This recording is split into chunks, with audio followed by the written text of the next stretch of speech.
전 복지부 여성부 장관이신 김성희 목사님께서 삶의 결이라는 제목으로 말씀을 선포하실 때 말씀 속에서 하나님의 음성을 들으시기를 바랍니다. 아멘.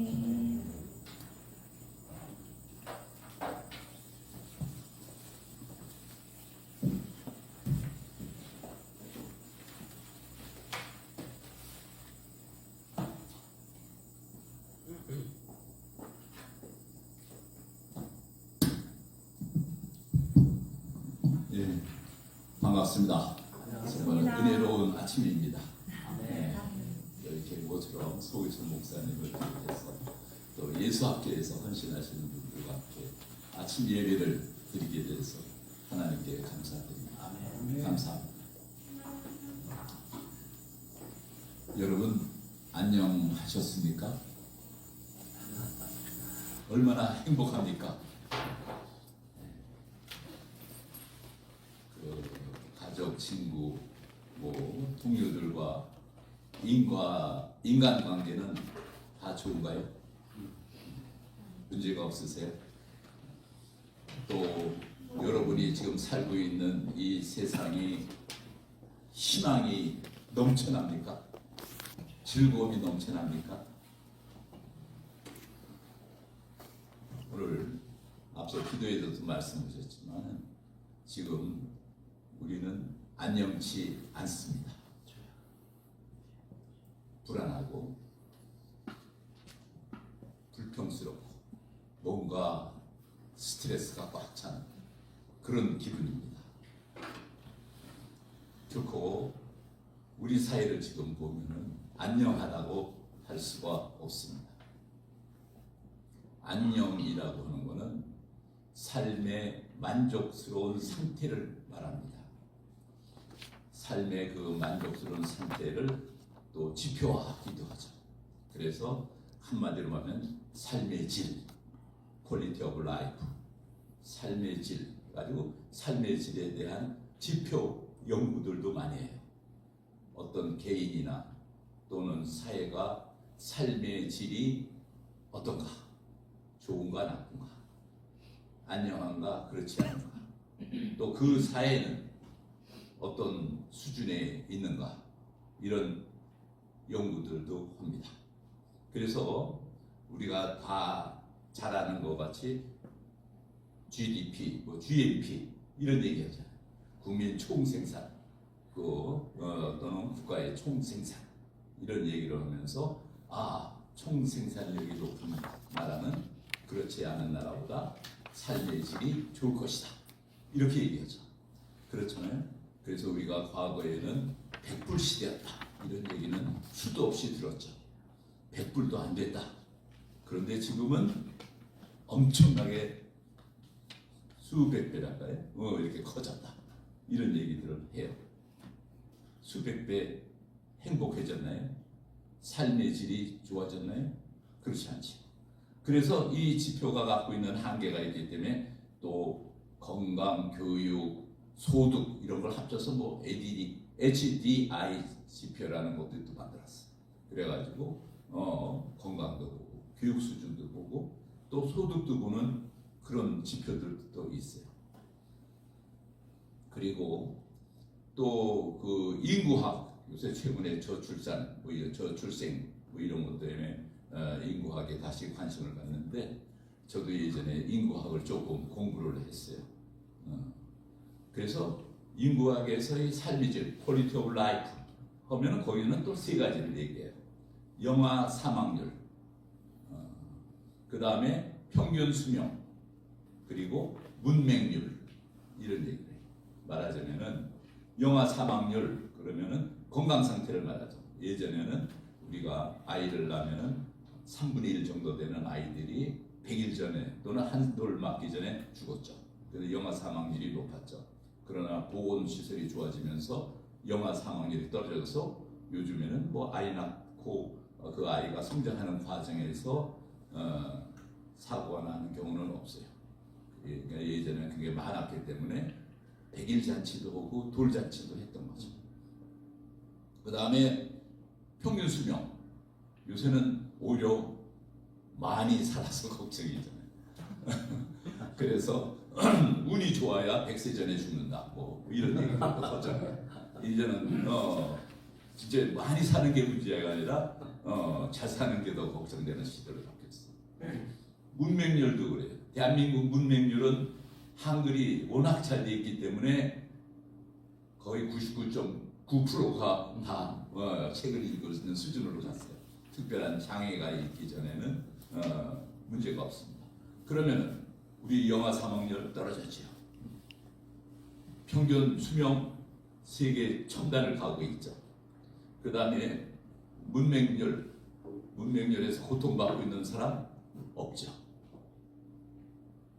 삶의 질은 올라갔나요? 지금 여러분의 삶이 안녕하시냐 하는 질문하고 맥을 같이 한다고 볼 수가 있습니다. 삶의 질이라고 하는 것은 이러한 객관적인 지표도 있지만 중요한 건 또 주관적인 차원도 있는 거죠. 행복이라든지 만족이라든지 이러한 주관적 측면을 갖고 있어요. 그게 합쳐서 다 전체적으로 삶의 질을 형성하는 거죠. 그래서 정말 우리의 삶의 질이 과연 높은가 낮은가, 최근에는 또 어떤가, 이걸 우리가 좀 생각을 해볼 때가 됐어요. 방글라데시에 있는 사람들이 뭐 행복도가 1이다 뭐 이런 얘기도 있잖아요. 어느 것이 정말 올바른 삶의 질인가, 이런 생각도 했어요.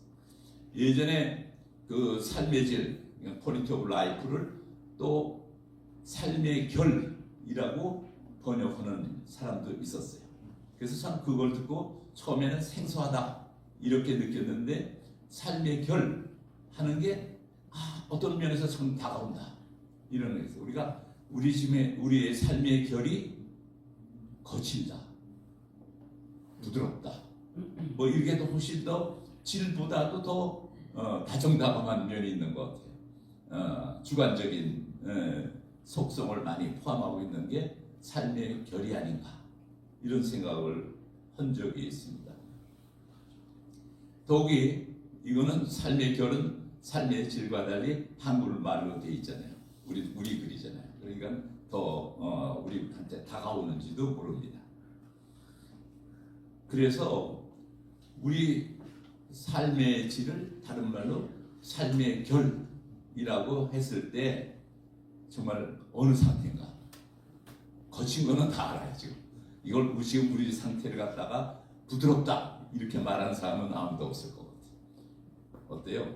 거칠어요? 매우 거칠어요. 매우 거칠죠. 어떻게 얘기하면 이게 사회냐, 이게 사람 사는 동네냐, 이런 얘기가 나올 정도. 저는 12월 3일 날 10시에 이제 방송을 들었고, 그 다음에 12월 4일 날은 저기 대만에서 그 일본, 한국, 대만 이 3개국 복지 세미나가 있어서 거기 참석을 했어요. 그래가지고 잘 지냈어요. 국내는 시끄럽죠. 여러분들 다 고생하는데, 그 다음에 토요일날 밤에 돌아왔어요. 그랬더니 우리 와이프가 그러더라고. 얼굴 보더니 얼굴 좋아졌네. 그 다음에 월요일날 출근을 했어요. 하고 일을 보고 집에 오니까는 왜 그렇게 초췌해졌어, 피곤해 보인다 이거지. 그래서 순간 대만은 천국이고 한국은 지옥이었나? 뭐 그런 생각을 해본 적이 있어요. 정말 우리가 살기가 지금 힘듭니다. 마음이 편안하지 않아요. 뉴스를 봐도 걱정이고 안 봐도 걱정이에요. 그래서 지금 우리의 삶의 문제가 만만치는 않습니다. 경제적 수준이나 건강 상태나 교육 기회 이런 거는 다 좋아졌지만 우리의 삶은 거칠어졌어요. 안녕하지 못합니다. 이러한 삶의 문제는 사회 구조하고 상당히 관련이 있지요. 지금 우리들의 삶을 거칠게 만드는 원인은 무엇일까 생각을 해볼 필요가 있어요. 무엇이 우리를 불안하게 하는가? 한마디로 얘기하면 사회적 갈등이라고 볼 수가 있습니다. 지금 우리 사회는 이런 사회적 갈등 때문에 많은 불안과 스트레스와 불만을 야기하고 있습니다. 최근의 사태뿐만 아니라 10년 전에 있었던 세월호 사건, 그게 오늘 있었던 것 같아요. 그렇잖아요. 세월호 사건은 여러분 다 잘 알 것 같아요. 정말 우리가 가슴 아프게 생각하는 일이죠.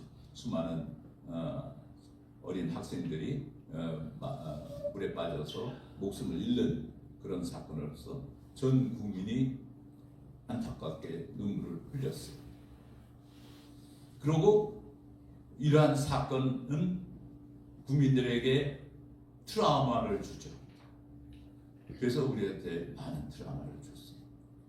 그 사건 이후로 사회는 요동을 또 쳤어요.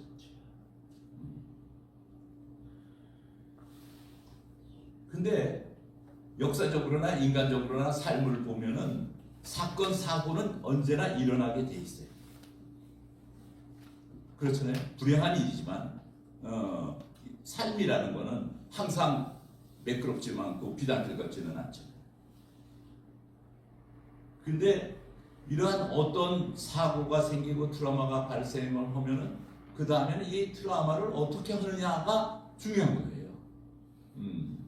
왜냐면은 이런 사건이 생기면은 트라우마라는 증상이 나타나죠. 정말 극복하기 힘들고 개인이나 사회가 혼란에 빠지죠. 그래가지고 평상시보다 트라우마 사건이 발생하면 빠져가지고 거기서 헤어나지 못하고 개인적으로는 불행이 오고 사회는 침체되는 그런 경우도 있어요. 회복을 못하는 경우도 있어요.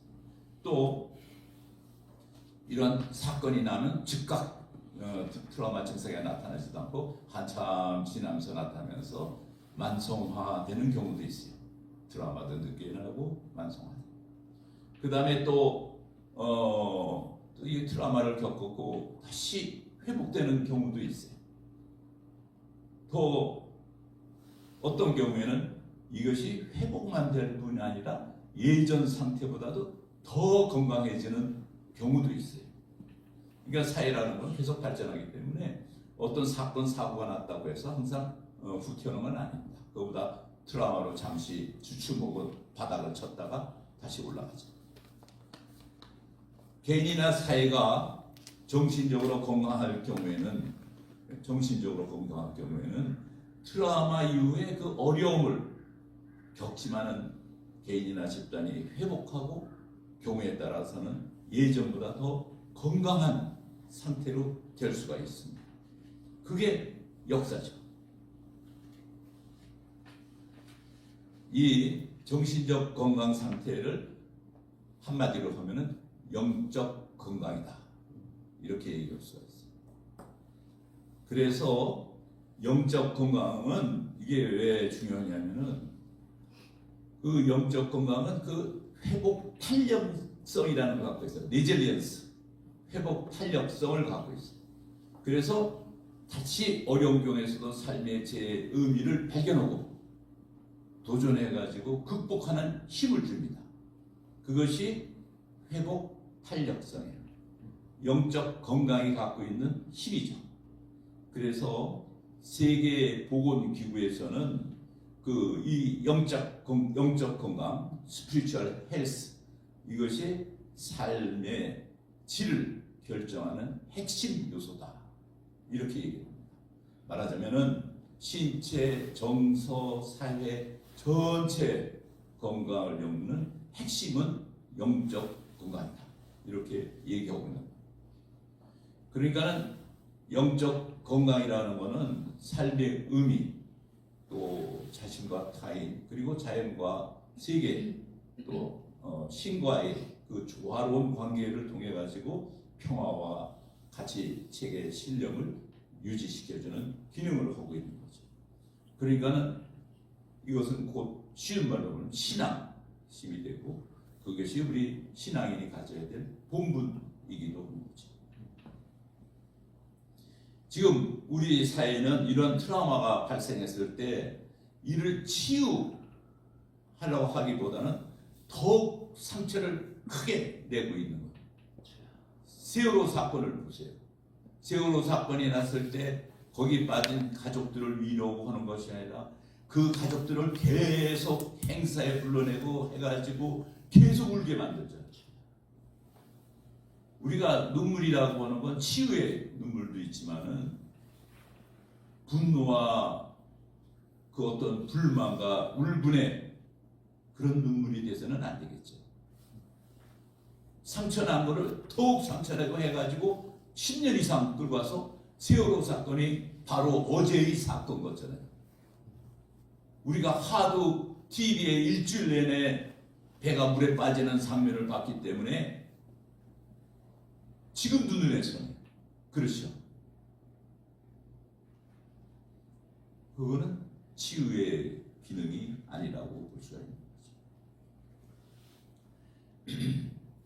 거죠. 지금 우리 주변에는 이러한 갈등주의, 이런 것이 우리들의 영적 건강을 해치고 있습니다. 영적 건강은 다운이 되고요. 회복 탄력성은 힘을 잃고 마는 거죠. 사회가 회복을 못하는 거예요. 갈등주의로 팽배한 이런 사회에서 영적 건강 상태는 망치고 있는 거죠.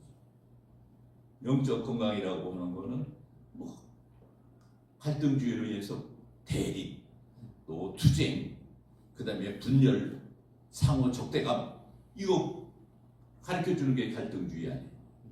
지금 사회를 보면 계속 투쟁이잖아요. 싸움이죠. 상대편은 다 적이에요. 하나도 잘한 건 없어. 교만이죠.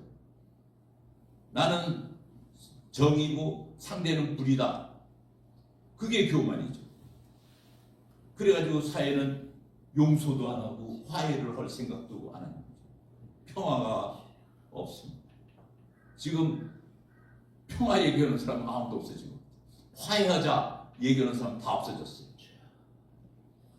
하나님의 나라라고 하는 거, 하나님의 평화의 왕국이라는 건 정말 우리가 항상 기도했듯이 칼을 쳐서 보습을 만드는 나라가 평화로운 나라, 왕국이 아니겠어요. 하나님의 왕국이죠.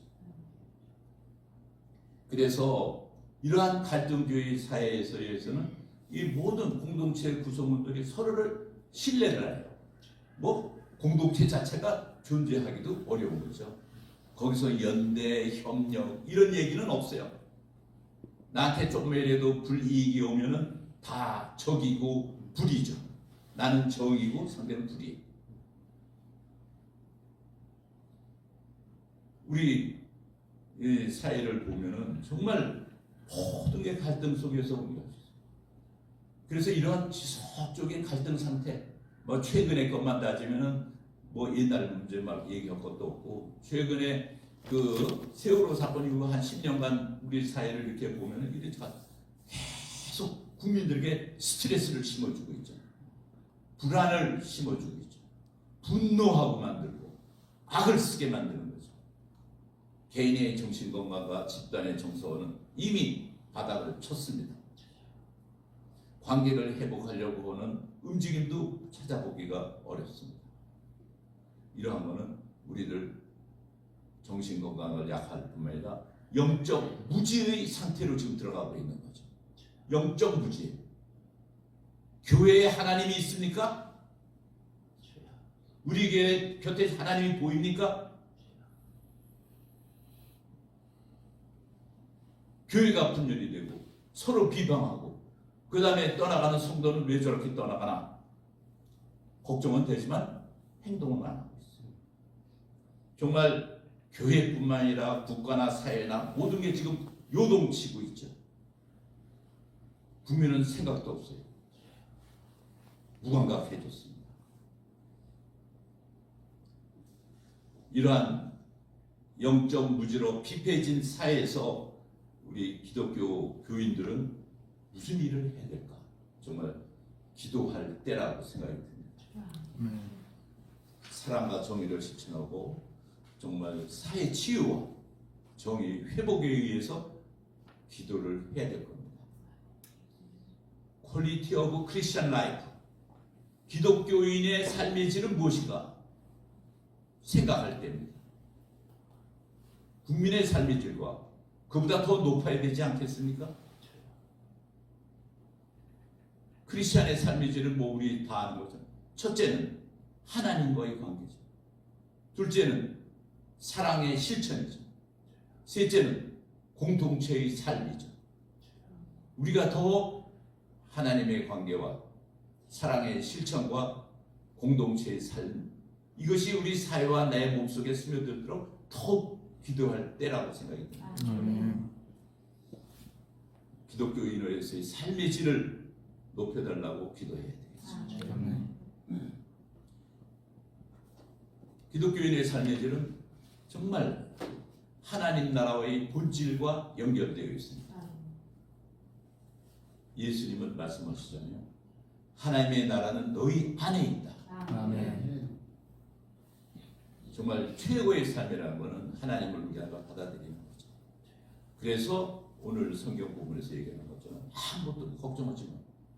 오직 그의 나라와 그의 의를 구하라 라고 말씀하시고 있습니다. 이게 최고의 선입니다. 인간 삶의 궁극적인 목표죠. 이럴 때 우리들의 삶은 풍요로워지는 겁니다. 그게 영적 건강의 길이죠.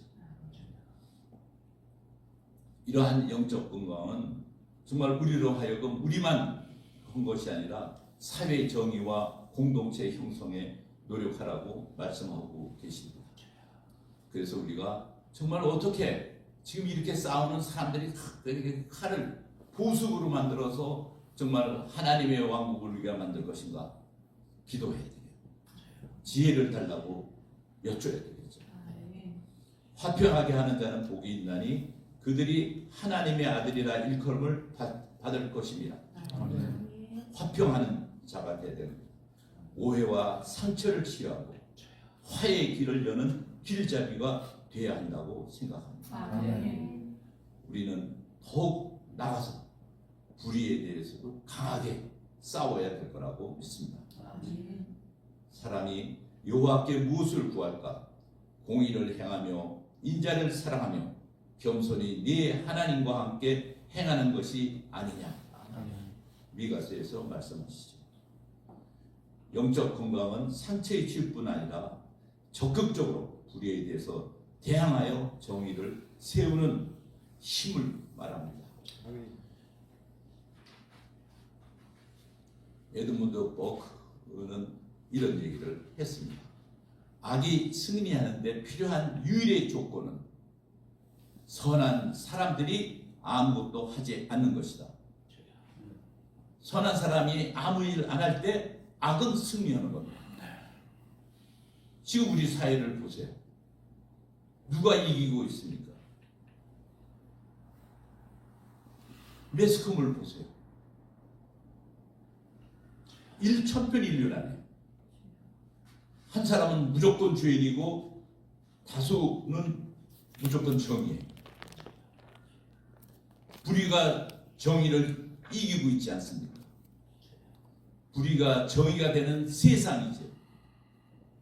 하나님의 뜻인 건지 밝히지 못하고 있습니다.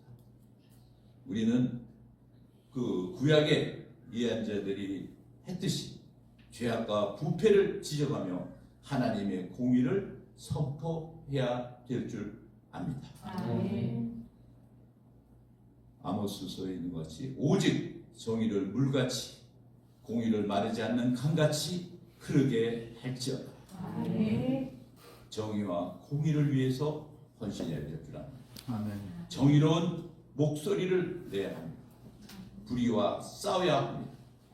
하나님께서 함께 하십니다. 하나님께서는 기도로 나를 찾으라. 내 음성에 귀를 기울이라. 성령의 인도를 따르라고 말씀하고 있습니다. 우리가 기도하고 주님의 음성에 귀 기울이고 성령의 인도를 따르면 하나님께서 약속하셨죠. 내가 네 안에서 역사하리라. 아멘. 내가 너를 인도하리라. 아멘. 너는 나와 함께 거리리라고 말씀하고 아멘. 계십니다. 이런 말씀을 하시는데 우리가 걱정할 것이 무엇이고 두려운 일이 무엇이겠습니까? 우리는 단지 싸울 능력을 달라고 기도해야 될 것입니다. 아멘. 우리가 이 영적 전쟁에서 영적 무장을 하고 전신 갑주를 입고 싸우게 해달라고 기도해야 됩니다. 많은 사람들은 지금 뭐 영적 전쟁이다 그래요. 전쟁이다 그러면 악령과 성령이 뭐 서로 1대1로 싸우는 것 같아요. 지금 1대1입니까? 99대 1입니다. 악령이 99입니다. 성령은 여러분밖에 없습니다. 아멘. 1밖에 안 돼요. 그게 현실이에요. 지금 우리의 그 재판 결과라든지 여러 가지 진행하는 거나 언론의 보도를 보면은 99가 악령이고 진리는 보이지를 않습니다. 그러나 하나님은 승리하시는 분입니다. 아멘. 우리를 승리로 이끌 겁니다. 아멘. 우리는 오직 하나님의 영광을 위해서 달려나가야 합니다. 아멘. 하나님께서는 우리가 함께 싸우라고 말씀하고 계십니다. 아멘. 지혜로운 자와 함께하면 지혜를 얻는다고 잠언에서는 말씀하고 있습니다. 저희들이 하나로 뭉쳐야 합니다. 그리고 저희들이 더욱 열심히 주님을 부르짖고 나가야 할 줄로 믿습니다. 그러면은 하나님께서 저희들을 빛과 소금으로 귀히 써주실 줄 믿습니다. 정말 오늘 앞서 그 찬송 중에 고도소서 임마누엘 찬송이 정말 너무 우리들의 갈 길을 다 말씀해 주시는 것 같아요. 아멘. 정말 임마누엘 예수님 모셔 오셔서 정말 이 지금 포로와 같은 노예 같은 이 생활에서 저희들을 해방시켜 주시옵소서. 아멘. 기도하게 하는 찬송이었다고 생각합니다. 아멘. 하나님께서는 다 준비하고 계십니다. 아멘. 우리가 승리할 겁니다. 아멘. 우리는 정말 영적 건강을 위해서 정말 땅에 떨어진 영적 건강을 회복하고 더욱 발전된 대한민국을 만들어 달라고 울면서 기도할 때라고 생각합니다. 하나님께 간절히 기도드립시다. 하나님 아버지, 간절히 드리는 저희들의 기도를 받아 주시옵소서. 울면서 회개합니다. 하나님 아버지, 잘못했습니다. 하나님께서는 사탄 마귀가 이곳저곳에서 침투하는 것을 저희들에게 보여주셨습니다. 그러나 저희들이 어리석어 그저 바라만 보면서 하기만 했습니다. 사탄이 교회를 갈라놓고 성도가 떠나가는 모습을 보면서 그저 바라만 보았습니다. 사탄과 악령이 온갖 술책으로 공격해 오지만 나 대신 누구가 앞서 나가겠지 하고 머뭇거렸습니다. 범죄자가 날뛰고 정의의 목소리는 사라졌습니다. 사탄 마귀의 소굴이 되었습니다. 하나님 아버지, 구해 주소서. 이 모두가 저희들의 잘못입니다. 울면서 회개하오니 용서하여 주시옵소서. 하나님 아버지, 우리가 지금 믿는 것은 무한하신 하나님의 사랑밖에 없습니다. 하나님 아버지, 사랑의 채찍으로 저희들을 때려 주시옵소서. 인도하여 주시옵소서. 그 사랑의 채찍으로 갈기갈기 찢어진 이 민족을 하나로 묶어 주시옵소서. 하나님, 말씀하여 주시옵소서.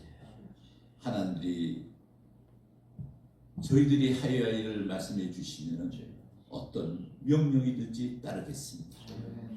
국민을 치유하고 불의에 대항하여 싸워 나가겠습니다. 아멘. 죽기로 싸워 나가겠습니다. 주여. 하나님의 나라와 의를 찾는 주여. 민족 만들어 주실 줄 믿습니다. 아멘. 이 모든 말씀 우리 주 예수 그리스도의 이름으로 기도드립니다. 아멘.